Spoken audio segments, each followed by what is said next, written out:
Okay. Hello. Black screen, of course. I forgot to set this. Uh, there we go. Here's the slide. Okay. I hope everybody's ready. So, the title is in Italian, as you might have noticed. It reads Virtuosismi d'espressione in Zig. And the reason why I'm using an Italian title is not just because I got lazy and I didn't want to think of an English title, but it's because we're talking about virtuosity, which I think it's a loan word that English has from Italian, I guess from Latin. Well, I guess maybe it doesn't even classify as a loan word, but the point is the idea of virtuosi and this type of it's a music thing. These are musicians. I guess is fairly tied to Italian culture and the good old times in the 1800s where music was mostly Italian. That's why you still have allegretto and all these music words that still float around. And this is from the 1800s and more or less sooner or later, I don't know, good times, plague and all. Not so different from today, actually, right? But jokes aside, it's from this era. So let's talk about this kind of stuff and how this ties into expressions and Zig and good and bad things that one can do while programming. So the translation of the title, Virtuosismi d'espressione in Zig, I guess would be expression virtuosity in Zig. That would be the English version of that title. And as I was saying, this comes from music. And here you have this painting. They didn't have selfie cameras at the time, I guess, of this guy playing violin. And I think this is Paganini. I'm not sure. This is actually, it kind of looks like him, but it's a painting, so you never know. Well, you never know with pictures either. I mean, people definitely go overboard with filters, but I just googled Virtuoso on Google Images, and that's the first picture that comes out. Now, what's funny about this painting is that this is not a super flattering painting, right? Look at the guy. He broke the strings of his violin. Why? Because virtuosi are the people that used to be very good at playing super fast music. Like they would be able to execute very complex pieces. And they would take pride in that, and like they would probably go around and showcase their abilities. And this is again, this is where the whole idea started, I guess. But it's not unique to them, right? You have also in more modern times some players do a solo piece where they show off their skill. Now that we know what a virtuoso is and what virtuosity is in general, let's talk about Zig. Let's talk about statements versus expressions, and let's just briefly mention which is which. So, this is a quote from something I found on the internet. I don't even remember where, but it says, in computer programming, a statement is the smallest standalone element of an imperative programming language that expresses some action to be carried out. Expressions are instead smaller pieces that produce values, and sometimes you find expressions embedded inside statements, at least in imperative programming language. I'm sure functional programming and other stuff has weird rules about all of this. But if you're just talking about Zig, and we just try to analyze a simple line, you can see that 3 plus b is an expression, and actually 3 is a value, and b is a value, which also are like the simple expressions, right? But then they combine with the plus together to become a more complex expression. And then you have the function call, which itself is an expression. And then everything else is a statement. Now, I'm not being super precise with this stuff because I think A is a value too. Maybe, I don't know. But again, this is not to pinpoint exactly what everything is. If you want to know that, you can just go read the Zig grammar and you'll figure out what is what precisely. The point is to get a general feeling for the normal people that are doing their day-to-day programming. Now, let's bring out a slightly more complex example. So now we have a if statement with also an else branch, and now I just spoiled it. It's an if statement, so it's a statement. Now if takes an expression between parentheses, that it's a Boolean expression, right? It has to evaluate to a Boolean. Then you have a block, and inside the block you can have a sequence of statements, and this statement happens to be a function call. In the else branch, you kind of have the same thing. You have a function call which evaluates to a value that gets assigned to b, and b is itself a value. And all of these makes up a statement. So statements have expressions in them and also have other statements, and like the rules are a bit customized, right? If looks like this, for, while, each own has its own set of rules that decides what the allowed layout is. Now, how do you know what a statement is in Zig? And the answer is either it ends with a semicolon, so a chunk of something that ends with a semicolon, like more or less a line, I guess, or it's a control flow struct, so it's an if, it's a for, it's a while, it's a switch. So I guess this is a rule of thumb, right? If you see something that ends with a semicolon, that's a statement. If you see an if, that's an if statement. Then there's a for, that's another statement, while, switch, etc. So here's the problem, though. Look at this. This is valid Zig code. And what you're seeing here is that we want to assign a value to a, but what we end up assigning to a, which can be either 1 or 0, depends on what x is, and we know that x is a Boolean value. So what is this up here? This looks like an if statement, but it's not really. It's an if expression. So in Zig, you can use control flow constructs also as expressions. This is not super unique to Zig, so I'm not expecting people to go, oh no, really. The slightly more surprising stuff will come further towards the end of the presentation. So, but this allows you to do nice things. Like, so you just saw this with the if else. This is not surprising, and I mean, is this really that different from the ternary operator that C and Java style languages have? No, not that different. Also, you've seen these already in Python, although with a funky order of tokens. But let's go to a more complex example. So this is a normal switch. So we have, again, as usual, I bring out the heavy artillery of dumb examples. And this is a is prime function that takes a very limited amount of numbers. And because of that, it can cheat and just hardcode which are the prime numbers. So what we are doing here, we have a switch, and we are switching over the value of n that goes from 0 to 8, from 0 to 7. And if the values are 2, 5, 7, we return true, otherwise we return false. Nice, this works. But this can also be rewritten like this. We return, and return has to take an expression after, and the switch becomes the expression. So now we have switch, and the switch then evaluates to either true or to false. And look that now we have a semicolon in the end. Let me switch back to the previous version. The previous version doesn't have a semicolon. This one does. So you can see that you can do both, and there are some slight differences. Like if you forget the semicolon in this version, you'll get a compile error. So this brings me to the... oh, there's also 3. Did I forget 3? Yeah, of course I forgot 3 from the slide. Sorry, I was trying to be smart with the 2. 1 is not a prime number. Sorry, Nectro. That one was right. But yeah, I forgot 3. Whoops.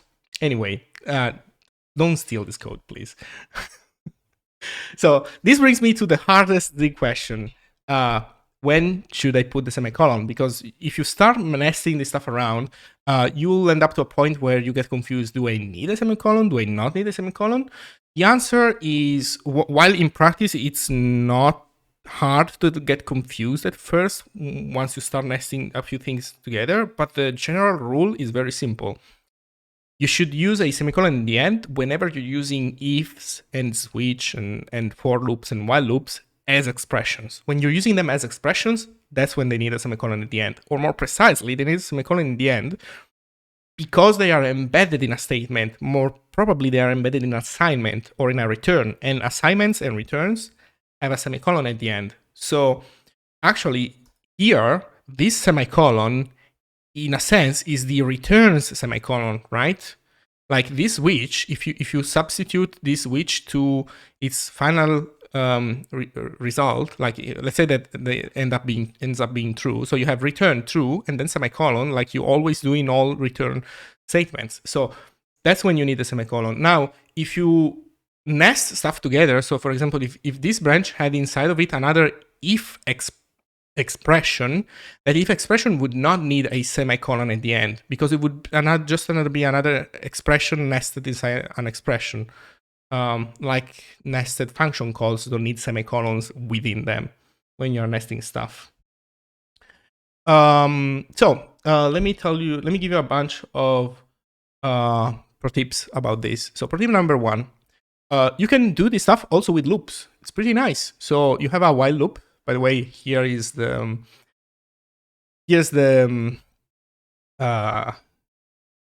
font that's easier to understand, easier to read, so that I can put in slides more complex examples.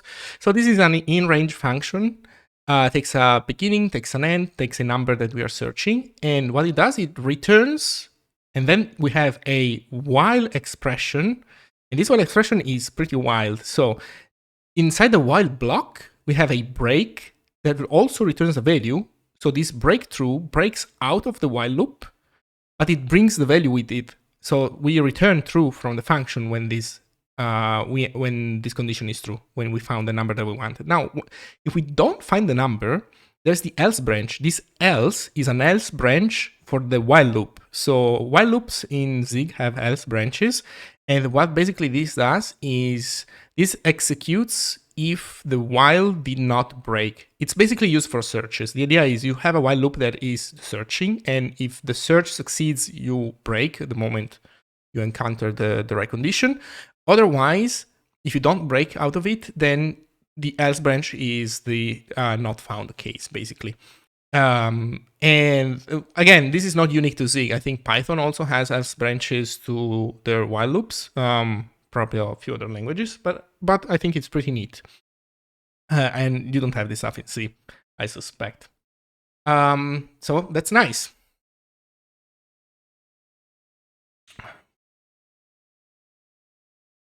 For tip number 2, oh yeah, let me see. Let me actually react to comments in real time because I think it's available. So the Geek Pirate says, why doesn't the else have brackets around?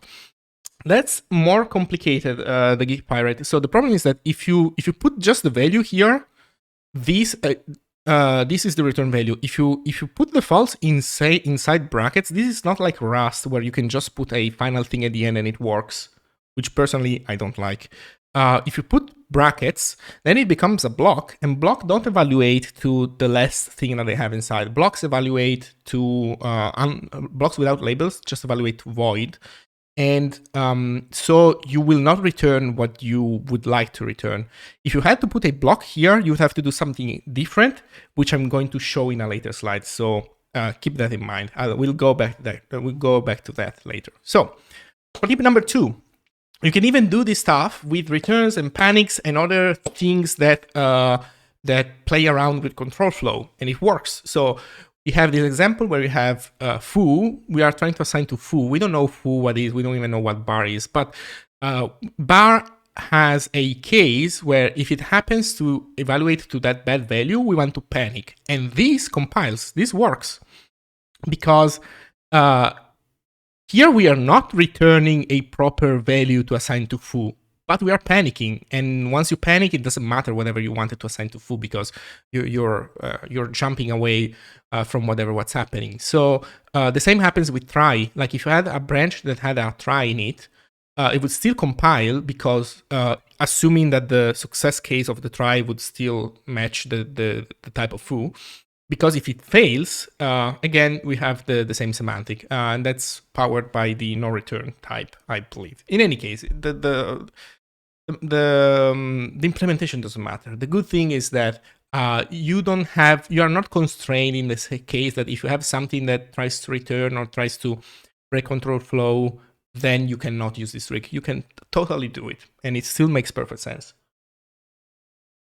Pro tip number 3. Use labels to return values from blocks. And this brings up to what the Geek Pirate was saying. So if you end up in a situation where you need to do more things, so for example, this is the isPrime function, and if it ends up being the case that n equals 1, we have to do things, you can do that. You just need to use labeled blocks. So labeled blocks, you can read about them in the language reference. I'm not gonna spend too much time, but the idea is you give a name to the block, and when you don't have a good name to give to it, you just use BLK. And labels also allow you to break from, like if you have a bunch of nested blocks, you can break up to the level that you want. That's why it's nice to give them names. Because in some languages where you don't have this, you can only break from the inner loop when it's loops or the inner block anyway, and it's annoying not being able to do better than that. And here, basically, what we're doing is inside the block, we are performing the side effects that we need to do, and then we evaluate the block to the value that we want to return at the end. And that basically covers everything. So whenever you can, just use a naked value or a naked expression that then evaluates to what you want to return. When you can't, label blocks. They can bail you out.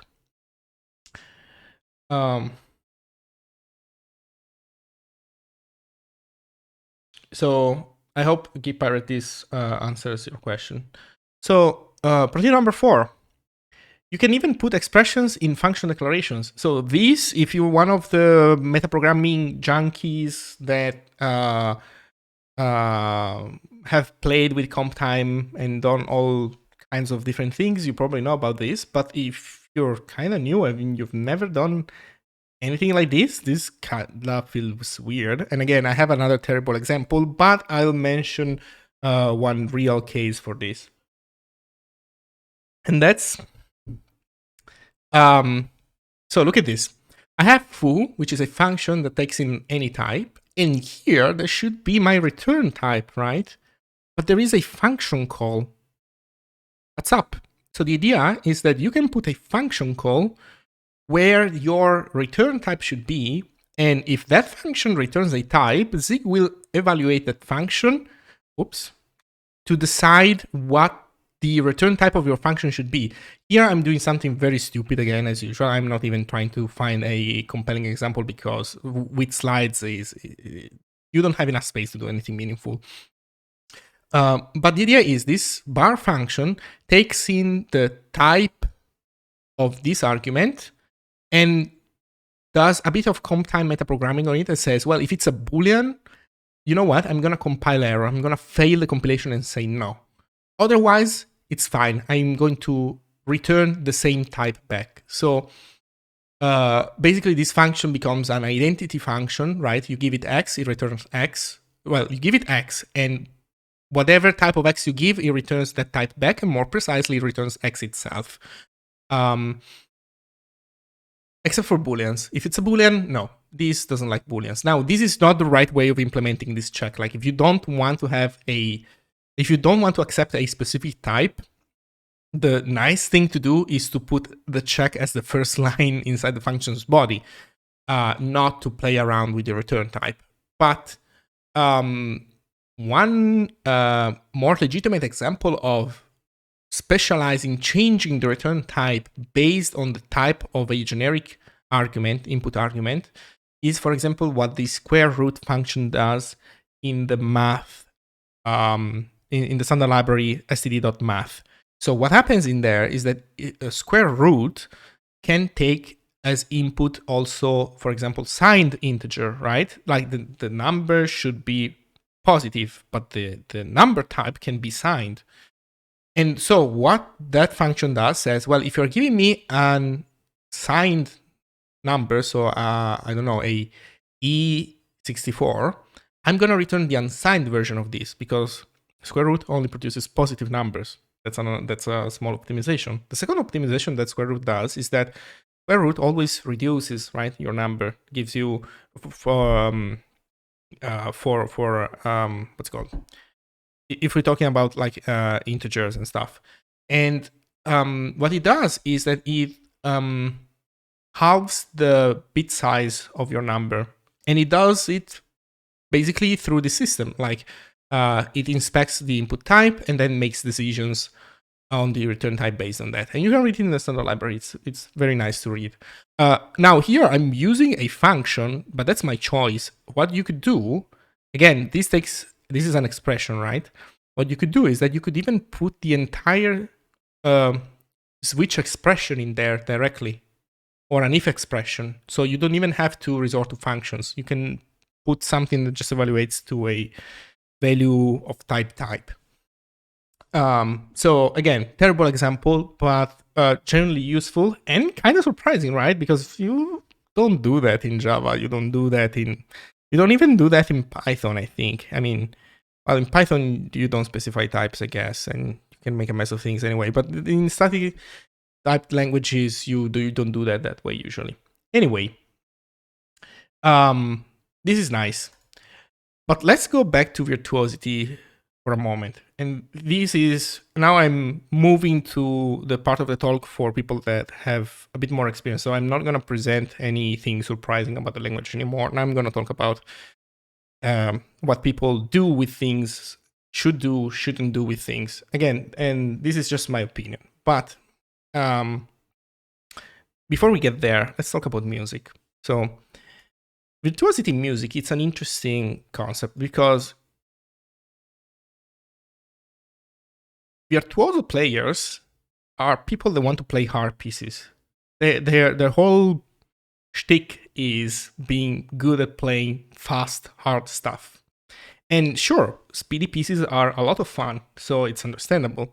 Makes total sense. But what is really the ultimate goal? Is it just speed? And again, one can do whatever they want. So I'm not really saying, oh, if you try to go for speed, then no, this is morally wrong. Absolutely not. But, and this is in my opinion, if your goal is being a good musician, in my opinion, means that you can make beautiful music. So if you're a player, you play an instrument, it means that you are using the instrument for the ultimate goal of performing beautiful music. And technical prowess is a tool that allows you to get access to a wider range of music. Like if you, I played clarinet for a few years in high school, and if the fate of humanity depended on me being able to produce good music, unfortunately, we would not be in good hands because quite literally almost because my skills with the clarinet are limited, and that means that there are a bunch of very nice things that can exist, music pieces that can sound nice that I simply cannot play. But when you take the virtuosism thing to an extreme, the problem is that being able to go extremely fast doesn't make you a better musician automatically. And actually, it can even detract from it because it's not trivial to go super fast. And it's not trivial to be a good musician.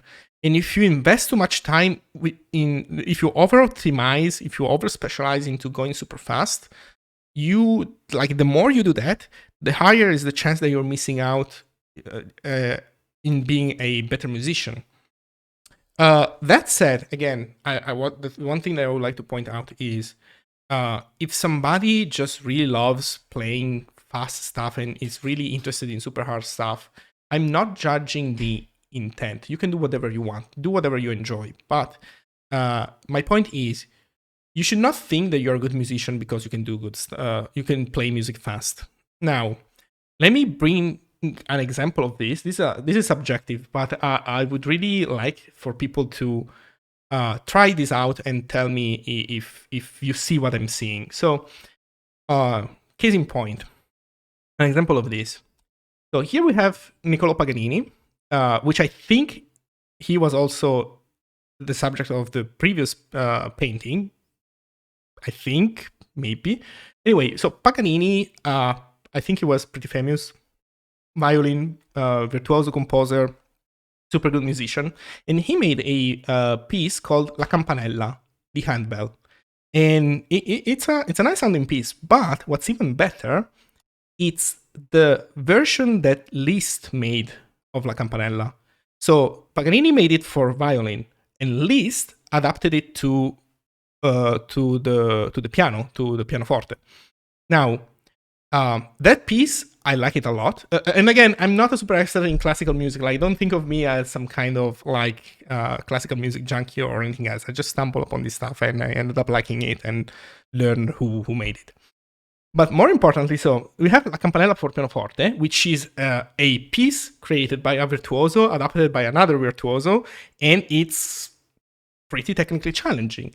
Then we have this guy, George Bolet, and I know, I'm kind of mispronouncing his name, but I think that's how he pronounced it, because he's from Latin America, but he moved to the United States, and he always used the a more Americanized pronunciation of his name. So George Bolet, is a piano player from a more recent era, and you can find on YouTube him playing La Campanella. And I invite you to compare the recording of him playing La Campanella versus other players. And what's interesting is that he plays La Campanella slightly slower than other virtuoso players. And in my opinion, his version is dramatically better than the other ones. Actually, I think that the other people that played this piece faster completely missed the point of this piece. Again, this is not a statement that I'm making generally that you should not go fast. Absolutely not. My point is, the ultimate goal is doing good music. And George Bolet, in my opinion, got this right. Other people missed the point completely and did miss the point of this piece by playing it fast. And again, this is still pretty fast. It's still pretty hard. He's not going slow. He's going just slightly slower than others. And I'm very unimpressed by others people play compared to his. So, in my opinion, playing slower. Playing that piece slower it is what makes Bolet the better musician. And here's my invite. Google La Campanella Bolet and see and listen to it. And also Google, search on YouTube, other people playing La Campanella. You'll find a few others. They're all very skilled, very good musicians. Not as good as Bolet, though, in my opinion. Again, that's just my opinion. But this is one example where in music, where this whole virtuoso idea comes into being, where there is how can I say, there is a tension there, because on one hand you want to play maybe for the public, on one other hand you maybe want to do something that feels good for yourself as the player. And you want to do something that feels good to play, but maybe it doesn't sound as good, and that's reasonable. But at the same time, if your goal is to be a musician and you focus too much on speed, you end up doing something embarrassing. I honestly think it's embarrassing. So take a look, take a listen to Bolet versus other players for La Campanella. Find pianists, find the version of La Campanella adapted to piano. So don't listen to the violin version; it's too different. Okay, that's it. Back to programming. So how does this relate to us? So why did I go on a tangent with music? Well, we also are in a bit of a not too different situation compared to musicians, in my opinion. And we also are in the situation of, well, how much should I nest expressions? How much should I try to be a expression virtuoso? And the answer is, we have an answer in the Zig Zen, which I recommend you take at heart. And in my opinion, being a good programmer, means that you write stuff that is understandable for the computer and also for other humans. So in the Zig we have favor reading code over writing code. So try to use nesting expressions not just as a way of being extremely concise, the lowest number of lines possible. Use expressions to write clearer code. And I'll give you also my take on what clearer code means. So I'm gonna try to give you, in my opinion, what covers 80% of what you will end up doing. So this is an example that Felix recommended, which I think it's very, very nice. So here we have maybe foo, which is an optional type, and or else is the operator that unpacks a optional. And basically, if the optional ends up being the actual thing, that's what gets returned. Otherwise, or else will execute the other branch, I guess. So in this case, we are also using the early return thing, right? So we're doing or else return an error. And that's not bad. That's a nice one-liner, which in this case is not just one line because we don't have enough space in the slide. But I think it's a reasonable, very readable one-liner. You can also see this type of concept. Again, this is also coming from Felix, where you have the current working directory, you open a file, and then you try to catch errors. You switch over the error.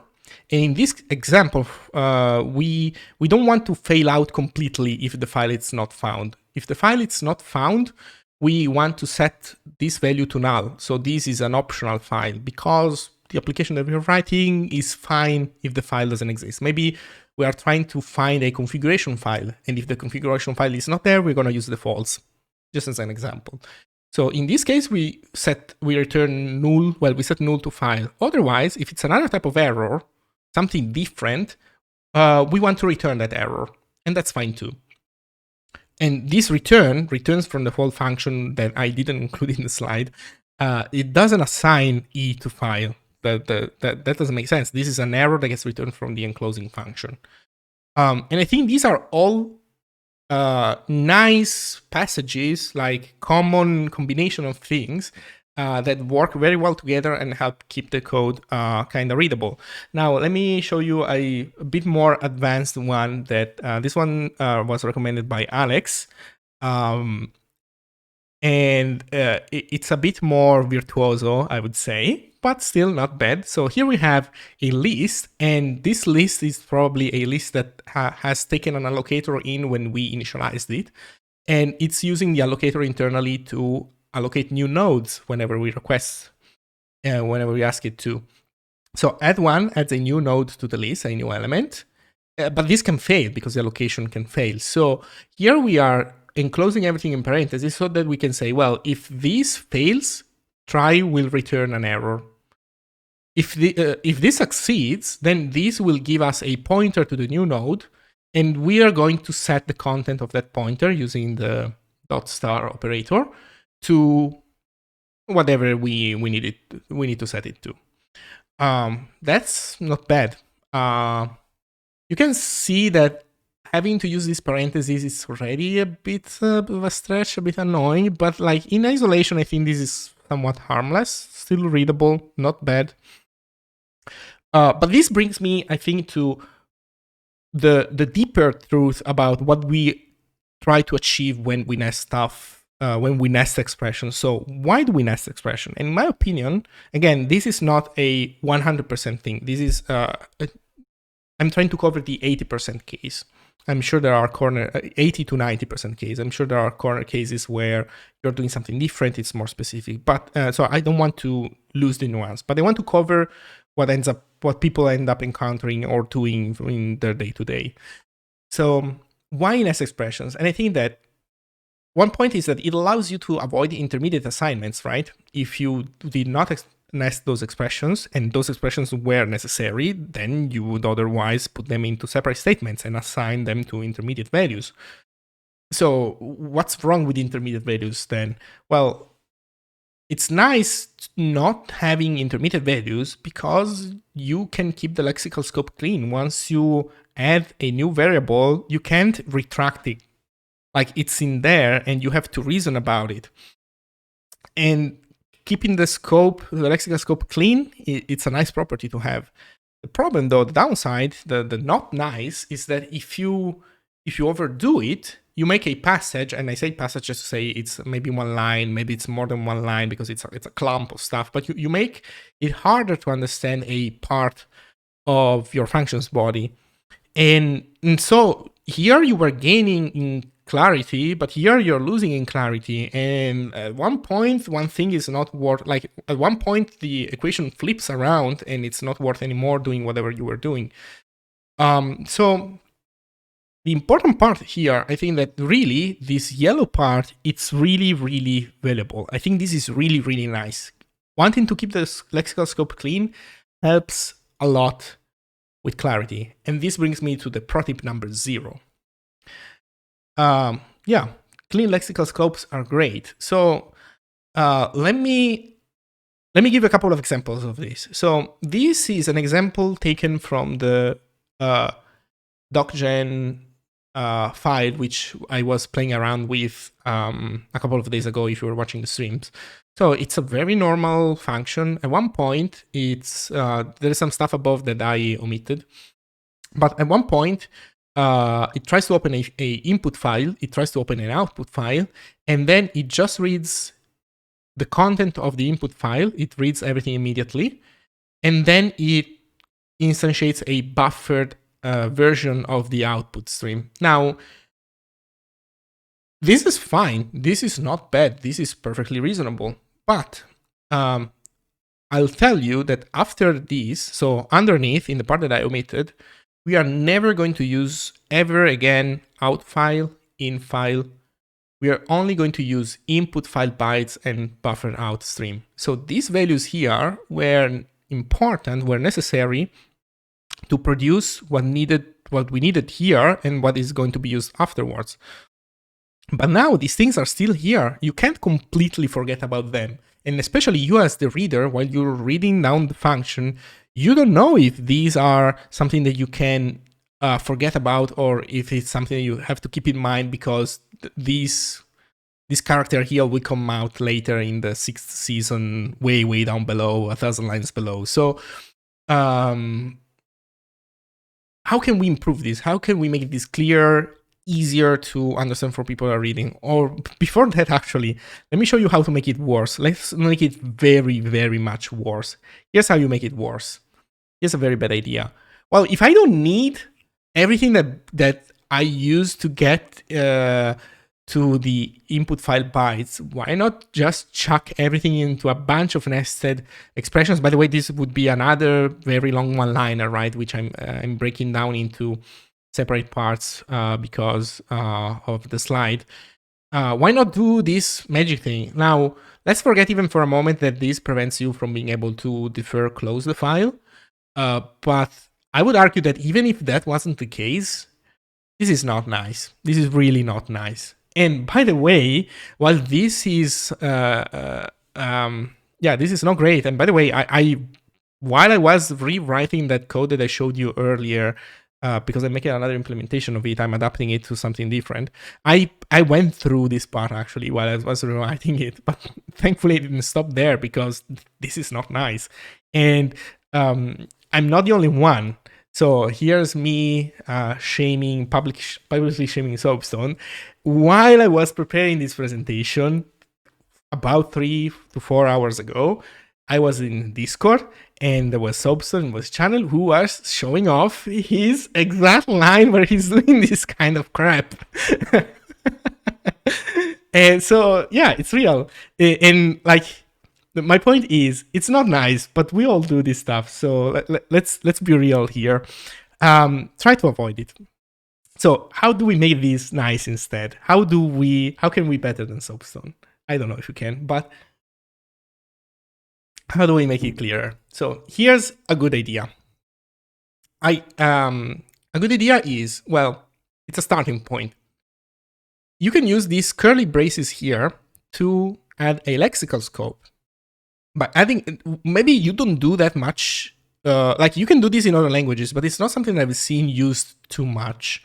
I've personally done this in Go. I think I've seen a few examples in Go. I'm sure people do this in maybe C and C++, but the idea is you add a lexical scope just for the purpose of isolating names that you don't want to survive after they're used. So here, what I'm doing is I'm saying, well, the only thing that needs to survive is input file bytes. So I'm gonna declare it outside, and then inside the scope, I'm going to do the initialization, and then this is what survives. I've seen also the annoying version of this, where like in stuff like Java, you are forced to pull out a name because you are inside a I don't know, a try-catch block, and it's annoying. Like it can be nice, but it can be annoying when you are forced to in some languages. So this is a good idea, but it's not the best idea. That said, I personally like this general pattern because you can do stuff like this. Like you have, maybe you're preparing a response for an HTTP response, and you have two clear separate chunks of work that have to happen one after another, but they are basically not related at all. So maybe you have the first part where you're setting the headers, and then down here you have another scope where you set the body. And I like doing this where I open curly braces, clamp a few things together, and put at the top a comment that says what I'm trying to achieve with this block. And sometimes we do this also with new lines, right? You put stuff together one next to another, and then you add one new line to kind of implicitly say a little bit, well, now this new part of what I'm trying to achieve starts. But this is more powerful because this allows you to prevent this symbol from annoying from existing afterwards. So readers know that they don't have to keep this in mind. Now, the problem with the previous example is that something did have to survive and was input file bytes. And because of doing it like this, we needed to make it variable because we had to set it to undefined in the beginning, and then we had to actually assign to it. While in the previous version, this used to be const because we would produce it immediately out of an expression. So this is annoying, but we can do better. So while I like this, I love this. So this is the adapter version. It's not exactly one-to-one matching to what was before because in my version, I added other stuff. I'll get to this in a moment. But the idea is you set the return thing as the result of a labeled block, and you break away from the block with the result. So you achieve basically the best of both worlds. You have only input file bytes surviving, and you have everything else hidden inside a block so that infile stops existing at the end of this. I think this is pretty nice. And also here you can see them using an if as an expression again. In this case, what I'm doing basically is I have this slightly more complex version where by default, the file that I want is the standard input, but if somebody specifies the in file option, then I try to open that file. And this args thing, it's clap from Comari Spaghetti. If you search Zig clap, it's the command line. It's a command line library that allows you to, parse command lines. It's nice. Parse command line arguments. So anyway, details aside, here's the other half. So if you remember, there were two things that survived in the original code, right? Input file bytes and the buffered out stream. Now I cheated earlier because I didn't show you the vanilla block version of this other half because it's annoying. Like to set buffered outstream to undefined, I need to specify its type, and finding out the freaking type of a buffered outstream, which has we just mentioned it earlier, right? These are a bunch of generic interfaces. It's annoying to find out the type. So with the block, I can even skip that problem. Yep, I can skip that problem because the type gets automatically inferred by the compiler, which is nice. Okay, so these are basically the things that I wanted to say. So long story short, in my opinion, expressions and stuff, really its main goal is to help the code be cleaner by not polluting the lexical scope with intermediate values. But at the same time, you have another opposing force, which is intermediate values help a lot when you are chaining a bunch of stuff together. The good way of mixing them is to not forget about scopes, and labeled scopes, labeled blocks help you also achieving that in a even nicer way than you would otherwise be able to. And I think that's a like boringly simple truth, but when you put it in practice, not forgetting about label blocks does make a lot of difference. I personally have to admit that I'm not the best at using label blocks, because when I started programming Zig, label blocks were kind of buggy, especially when interacting with inlined loops. And so at one point I stopped trying, but they are really, really nice. So let me bring out the conclusion slide. Read the language reference, learn where you can use expressions. You can do a lot of very interesting stuff. So you remember that I showed you earlier a bunch of switch cases, right? And you had a switch case where you had like 2, 5, and 7, and I forgot the 3. Well, these are actually multiple cases just collapsed into one, but like the case itself, it's a value that can be the result of a comp time block or something like this. So you can even make interesting stuff with switch cases, which I think it's surprising. That's something that I don't think other languages have at all. So that's or at least languages that do this like that are not completely dynamic. So yeah, there are a lot of places where you can do interesting things with expressions. Make sure to read the language reference. Second point, once you do read about expressions and you know all the funky things that you can do, please go ahead, do all of them. Don't hold back. Do it until you can get them out of your system. You need to get to a point where you are willing to experiment with weird expression constructs, so that you can finally achieve the real goal, the pure goal of what expression virtuosity allows you to do, which is make the code cleaner, nothing else. And in my opinion, the unsung hero of this effort really are blocks and scopes. Use them. They really help reducing clutter. They are very simple, and they really solve 80% of the problem, maybe even 90%. Yeah, they really give you the highest bang for your buck. And I think that's it for me. That's actually the end of the presentation, and I just noticed that I don't have the end slide this time. So sorry, we stop on the conclusion.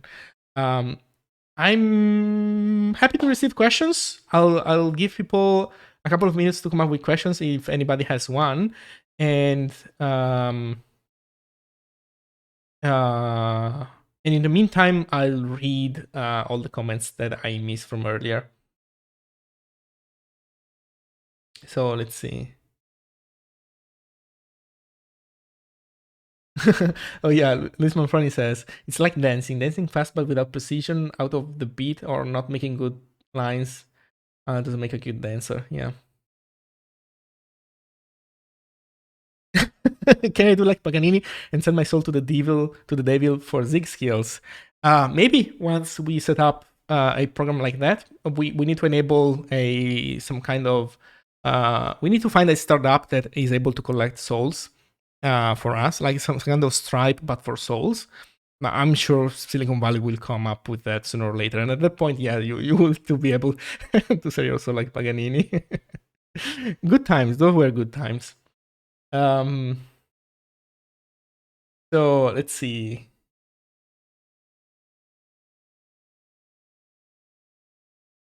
Let's see.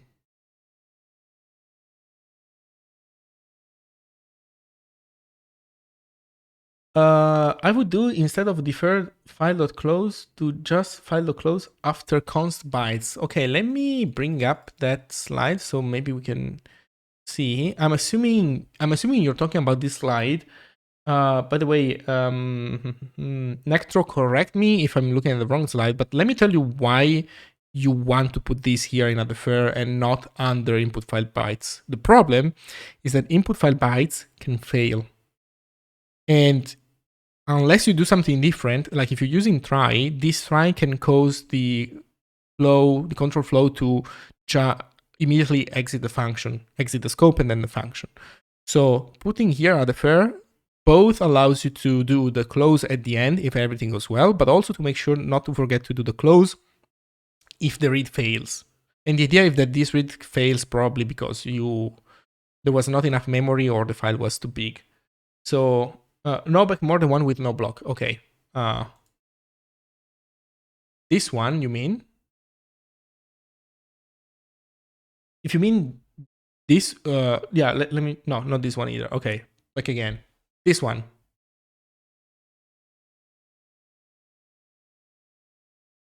You will still have the same problem though. There's a bunch of tries, and actually this code, this is something that Tornimator pointed out. This is missing a defer in case like the second, like if we fail here, we need a defer that closes stuff, I think.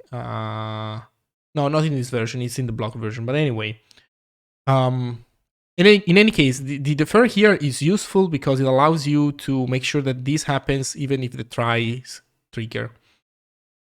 Oh no, okay, I get your point. Wait, now I connected the dots. You're saying like we could move this above and then close the file immediately rather than deferring, so that you don't keep the file open more than necessary. Yeah, you can probably do some other like optimizations, but like in the practical reality of this Zig Gen tool is that like it's a fairly short-lived program, so this stuff it's not super fundamental for this case. So yep, let's see other comments. Why not Zig args? I don't know, because while I was programming this, I'll have you know, dear Alex, that while I was programming this, I was on Twitch, and my good friend Matt Knight was with me on Twitch, following along, helping out, and he warmly recommended Clap. Maybe if you were there and you were to lobby in favor of Zig args, maybe I would have given Zig args a chance, but you weren't there, and the early Matt Knight got the warm.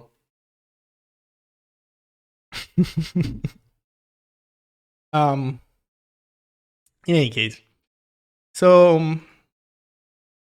let's go back to the end. That's it. I really think that the big takeaway for people that want to be good Zig programmers is really to understand that what you are trying to achieve. Why is nice to concatenate expressions? And the answer is, in my opinion, mostly the fact that you are reducing clutter in the lexical scope and maybe also in other ways. But I think lexical scope is the main problem, and really blocks are so simple, so basic, and they do 80 to 90% of the work. And I think that's my conclusion. So let me end the episode. I think it's about time. So